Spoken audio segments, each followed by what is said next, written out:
It was really sad to watch and unfortunate, and kind of sad to see him go out that way in the end. But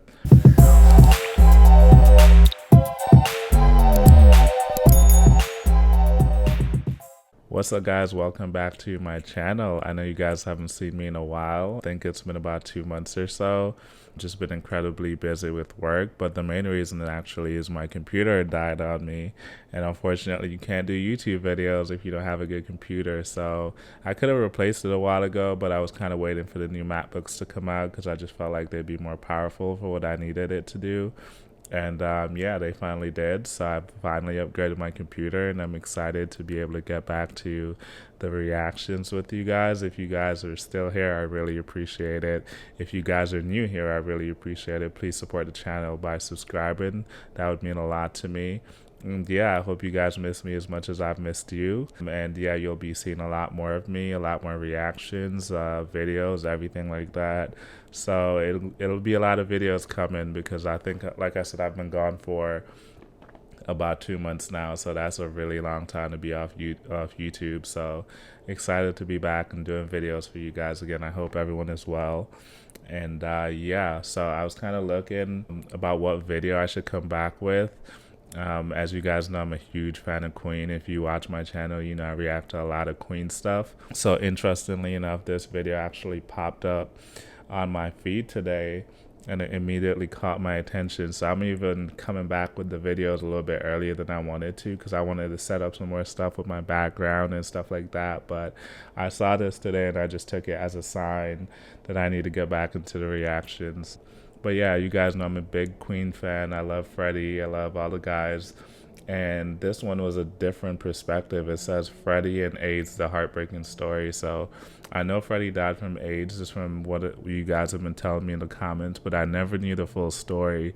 So when I saw this come up, I was like actually very interested in learning some more about his story and what he went through with that process. So I'm actually curious to see it, and figured that would be a good video to come back with. And hopefully you guys, I'm pretty sure you guys have seen it already, but hopefully you guys will watch it with me, and as I continue to learn more about them, and maybe you guys can even give me some more information in the comments that's not in the video. So yeah, let's check it out and see what it's about. Thank you so much as always for watching, and I really appreciate it. How did Freddie Mercury contract AIDS? Freddie Mercury's amazing life and tragic death have captivated fans all around the world for decades. The 2018 release of the Freddie Mercury biopic, named after Queen's biggest single, Bohemian Rhapsody, reignited love for the band and reminded audiences around the world that one of rock's best vocalists was taken from us way too early. So, what happened to the beloved Queen frontman? Freddie died on November 24th, 1991 at the age of 45. Tragically, he suffered from bronchopneumonia, which impacted his airways as a complication from having acquired immunodeficiency syndrome, or AIDS. The disease was considered one of the biggest health crises of the 20th century, one of the highest profile cases of the disease, along Magic Johnson. It's the final stage of progression caused by the human immunodeficiency virus, or HIV, that can be passed through sex or from blood. Because of how HIV is transmitted, in the 60s and 70s, the disease became a rallying cry against LGBTQ+ communities, and HIV was leveraged by lawmakers to support their agenda of the war on drugs. This same period of time was when Queen hit their stride and rose to stardom, and all these unique political situations converged. Sure, Queen probably didn't need the negative press surrounding AIDS, but Freddie's fame and iconic status made him an inspiration for those suffering from the disease, and the attention he received also helped him inspire a community that still struggles with persecution to this very day. At the time, a lot of press painted Freddie in a very negative light, choosing to condemn his lifestyle choices instead of sympathizing with a fellow human suffering from one of the worst diseases in human history. So how did one of the biggest rock stars in history contract this harsh, incurable illness? Well, it's no secret that Freddie lived the rock star life. Queen never shied away from their live fast lifestyle, with plenty of songs about intimacy like Somebody to Love and Fat Bottom Girls, and many more. Freddie's own stage performance, wardrobe, and attitude was all about sex appeal. And sure, that is a staple of the rock and roll genre, with other bands like the Rolling Stones and the Beatles using their fame, fortune, good looks, and music to charm audiences all around the world. Sex and rock and roll go way back.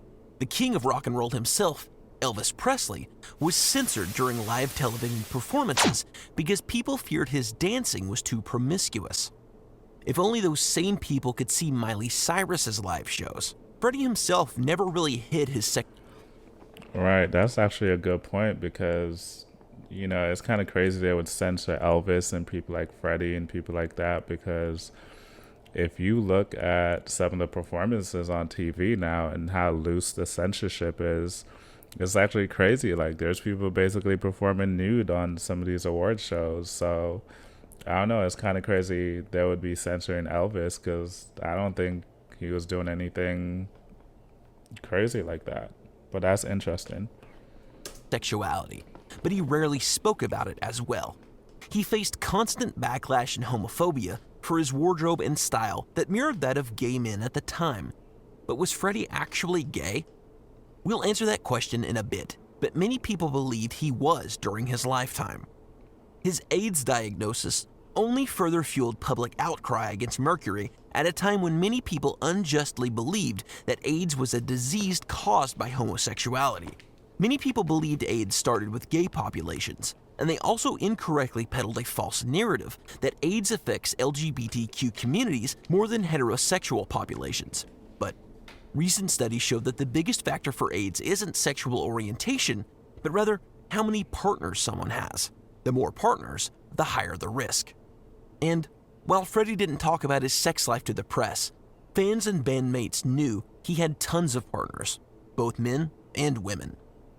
Freddie would later describe his sexuality saying, "I prefer my sex without any involvement, and there were times when I was extremely promiscuous. I just lived for sex. I'm a very sexual person." I am not. Yeah, a lot of sex. Try and get out of that one. So, it wasn't Mercury's choice of partners that made him contract the disease, but rather his rock and roll lifestyle and his crazy number of partners. After he contracted AIDS, he tried his best to hide it from his band members until he was near the end of his road. But his bandmates knew of his promiscuous behavior. Freddie called love Russian roulette, saying, "I once wrote a song called My Love is Dangerous. I just feel I'm not a very good partner for anybody, and I think that's what my love is. My love is dangerous. Who wants their love to be safe anyway? Can you imagine writing a song called My Love is Safe? It would never sell." But even though he thought badly about it, I feel like that's an interesting point because, like I said, it kind of matches up with his lifestyle, like the lifestyle of a rock star. And it's interesting how, I don't know, maybe you guys could let me know. Maybe there's other rock and roll artists that have died from this, but it's just really bad luck on his part that he happened to contract this because I feel like all the rock stars back then were doing the same things with a lot of partners. I vaguely recall, and correct me if I'm wrong, but like Gene Simmons saying like he had hundreds of partners. So I feel like I was just a part of the lifestyle back then. So it's incredibly unfortunate for him that he just ended up in a position where it came back to bite him. But it kind of seems like he knew the lifestyle he was living just based on some of the quotes that they're highlighting in this. Like, he was fully aware of the fact that he had a promiscuous lifestyle, but it also seems like he kind of liked the thrill. He liked the rush of it. So far he doesn't seem like the type that would have just settled down and wanted a quiet, normal life. It kind of seemed like he lived for the edge, and you can tell by some of his performances and some of the songs he wrote. So maybe he just went out the way he wanted to go out, in a sense. his love life, he still fell in love a number of times over his life. Did one of Freddie's lovers pass on the disease? Toward the end of his life, Freddie became close with his hairdresser, a man named Jim Hutton, and they hit it off. Jim was Freddie's last love, and he spent the last 6 years of his life together with him. After Mercury passed away, the headlines were furious, with blame pointed at Jim, with accusations that he gave Mercury AIDS. Jim undoubtedly learned of Freddie's diagnosis, but it was actually Freddie who passed the disease on to Jim.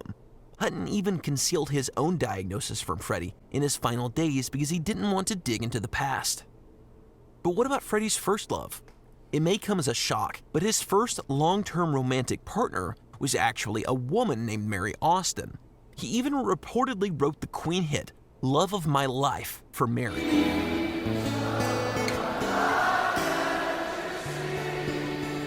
The pair were engaged. I remember some of you guys telling me about the backstory behind this song when I reacted to it. So shout out to all the Queen fans out there. Like, you guys, I do know something. I am coming into this with some type of context because you guys have been so helpful in the comments in terms of giving me background information. So I do remember a few of you guys mentioning that that song was written for her.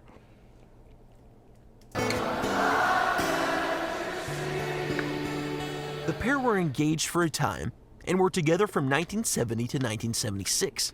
The couple met when Mary was just 19 and Freddie was 24. And in their early years, neither of them could have prepared for what was to come. I think I'm bisexual. In a rare moment of honesty, Mercury told Austin that he was bisexual. Instead of listening to his coming out story, she rejected it and told him she thought he was gay. And I don't think he ever thought that I would be supportive of him becoming a gay. The pair split up immediately after that talk, and their separation might have contributed to Mercury's mistrust of his partners and overall emotional distance as he separated sex from love. Although they broke up, Mary and Freddie remained friends up until the end, and she even received the bulk of his assets in his will. Although the movie Bohemian Rhapsody is quite factually incorrect, the scene of their separation is handled very well in it, and it made me cry for them. When Freddie described his tumultuous love life, he said, I've actually never seen that movie, so that's the first time I'm actually hearing about it, so maybe I need to check that out too. "All my lovers ask me why they couldn't replace Mary, but it's simply impossible. The only friend I've got is Mary, and I don't want anybody else. To me, she was my common law wife. To me, it was a marriage."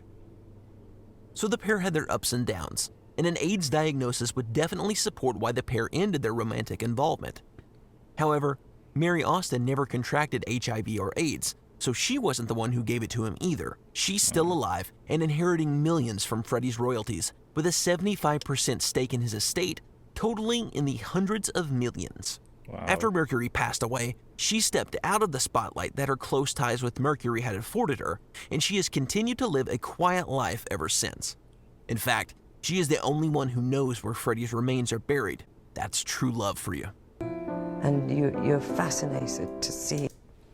That is interesting. I would think maybe other family and friends would also know, but I wonder how that arrangement was made to where she is the only person that knows where he's buried. Like, weren't his other bandmates also aware of it? Did they tell their families, kind of thing? So I feel like it's more than, she's not the only person, but that is interesting though. This person within, totally at ease and at one with themselves. Of course, tabloids were all abuzz with rumors and collateral damage that hit Mary too. Tragically, the press hounding Mercury over his diagnosis probably contributed to his untimely death. He stopped getting treatment for his Kaposi sarcoma because he didn't want paparazzi to see him looking so fragile and ill. But even though Mercury died way too early, he went out on his own terms, defiantly stating, "I really don't care. I've lived a full life, and if I'm dead tomorrow, I don't give a damn." At the end of the day, Freddie Mercury never actually said who he got it from or how, and that's probably because he didn't know. From our research, the possibility is that he got diagnosed in 1987 after avoiding the HIV test for quite some time.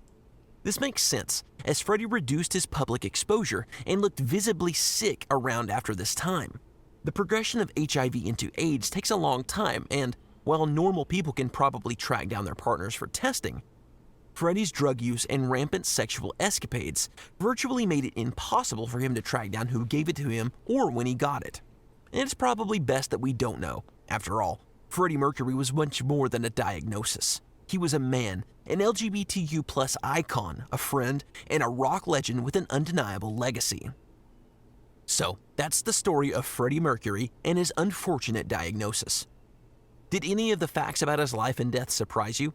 Let us know in the comments below. And we also released a video showing how the unlikely hero, Wayne's World the movie, reignited Queen's popularity in the mainstream, not once, but twice.